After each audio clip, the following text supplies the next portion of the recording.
I mean, I think it's a true underdog story of a bunch of kids who you don't really know if they have it in them to succeed, and step by step, challenge by challenge, they keep succeeding, and we get to experience that, which just feels so good. Yeah, I'm kind of a sucker for stories like that where you're rooting for somebody who maybe doesn't have the advantages that other people may have. Yeah, there's something visceral about it to see somebody it's a rags to riches story in a way. Joe Rantz is a man from Scrim in Washington, and he is a ferocious young man. He was abandoned his whole childhood by his family. When he was 13, his dad abandoned him for the final time, left him to fend for himself. And I was just so inspired by the fact that the next day he woke up and decided that he wasn't going to let that moment define him. He wasn't going to drown. He was going to thrive.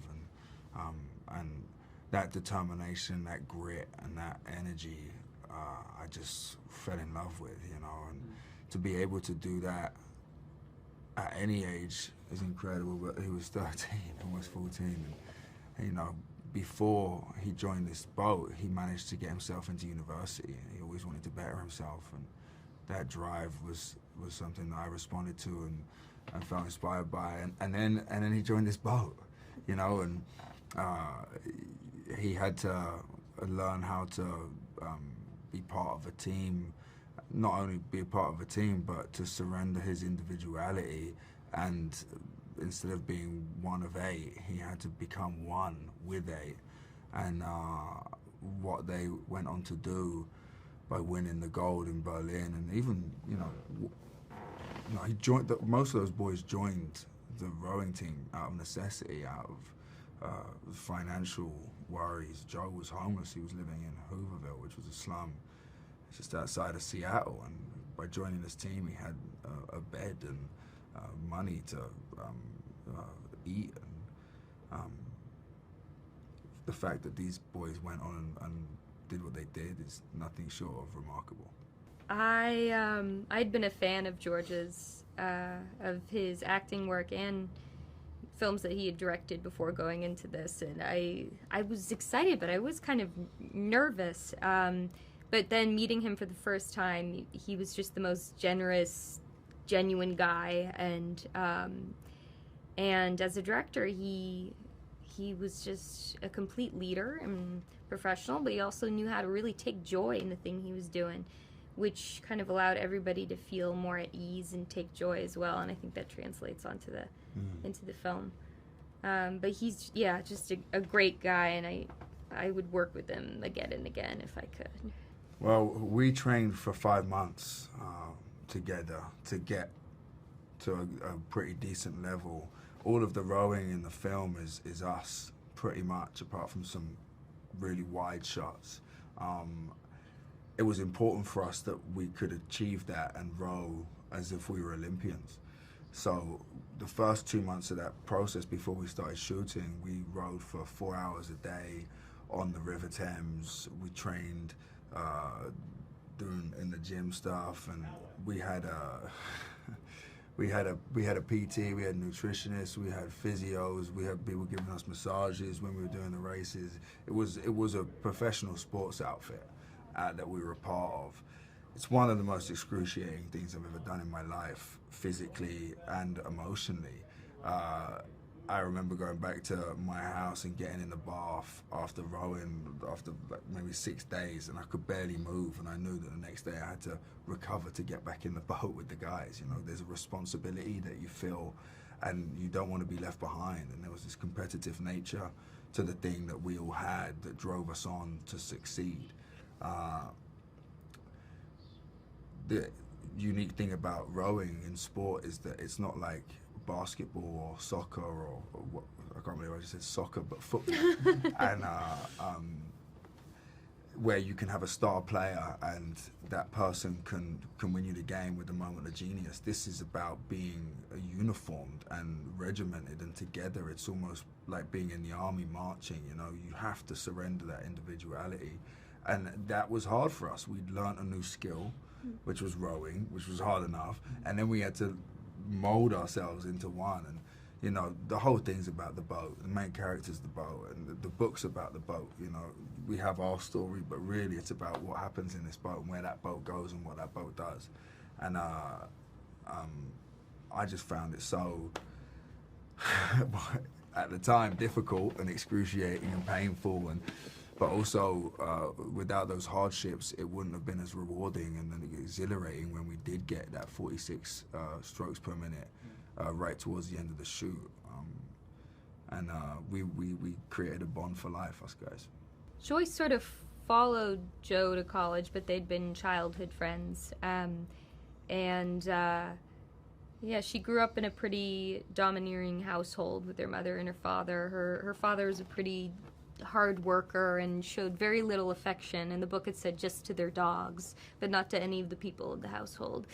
And her mother was very religious, pious, stern woman, and I think she was craving, I think she grew up feeling very controlled, and she was feeling trapped, and I think Joe offered some sort of freedom and light and joy in her life, and she really ran with it. She leaned into that relationship, and then there's this really beautiful romance that develops, and then they stay together for the rest of their lives, but you really see the beginning of this beautiful relationship in the movie, and then they get married in real life. In the book, they get married on their graduation day, a year later, and then they spend their lives together.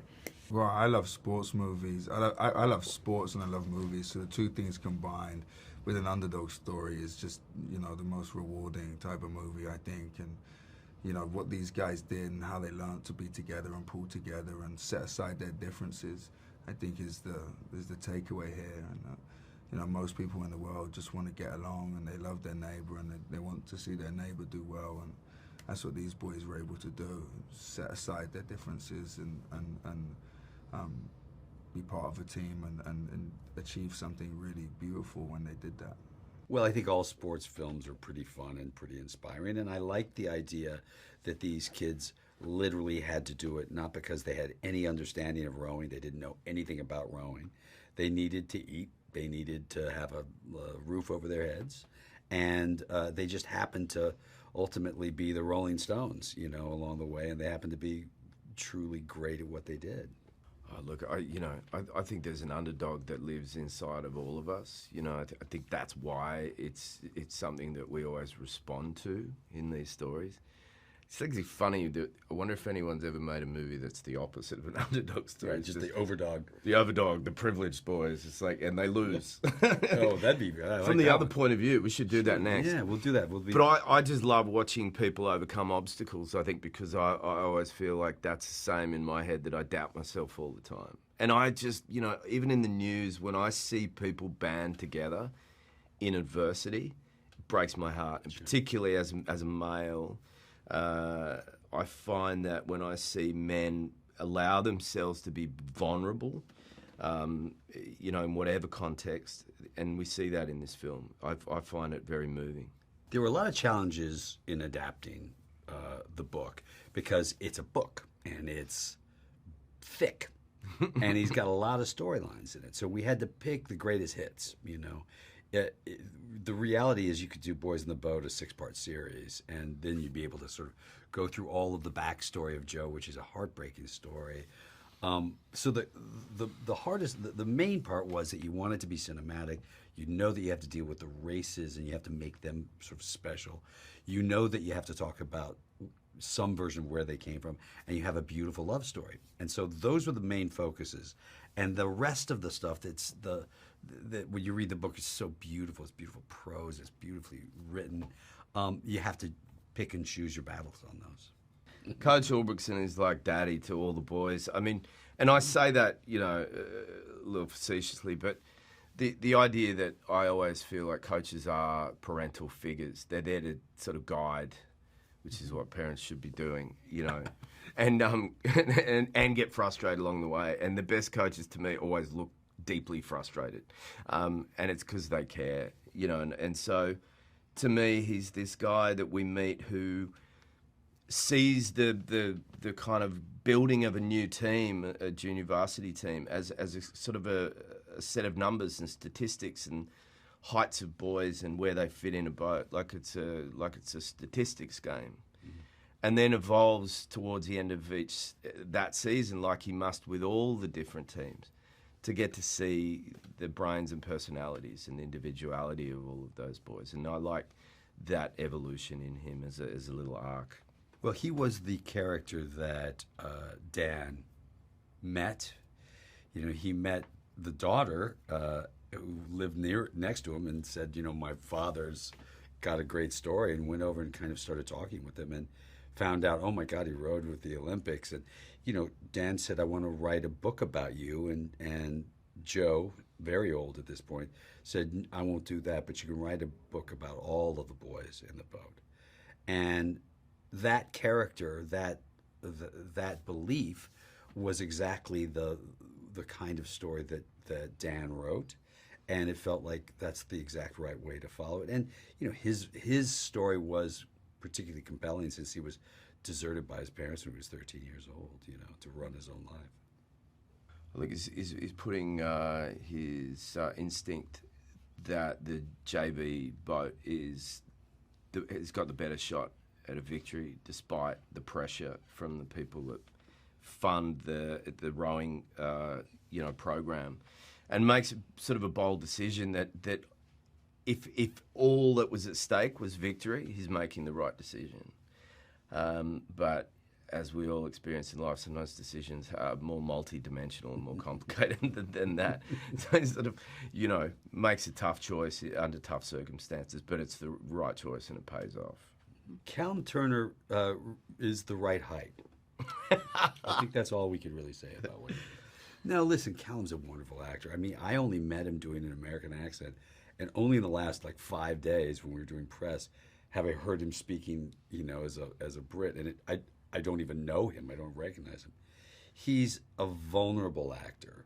He's physically imposing, which is what Joe Rantz was. He's tall and good-looking. He's athletic. But also, you know, he's really sweet. The love story between he and Hadley is just magical. And they're really innocent together in an old-fashioned movie way. So he brings all the stuff. He did it.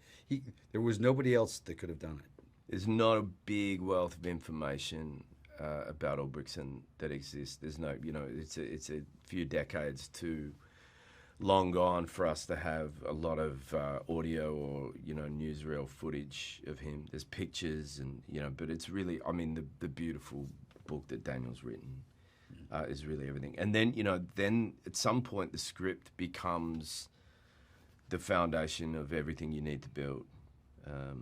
And you have to put all your faith in that the words have been put in the right order for the right reason with all the right characters interacting the right way.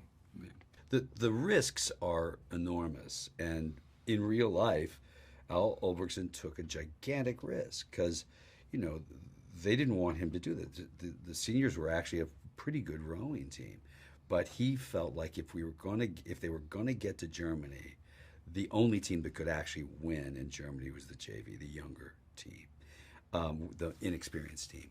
That's a big risk. If he's wrong, he's fired. And being fired during the Depression is really bad, really dangerous. And so they put it all on the line. And, you know, the boys had to put it all on the line. The coach had to put it all on the line. And that was what was sort of, that's what's spectacular about the story is there was so much to lose and very little prospect of gaining it, meaning very little prospect of winning in Germany, you know. Thanks for watching. Make sure to like and comment on the video if you enjoyed it. Subscribe to the channel and hit the notification bell to be notified when new videos are released.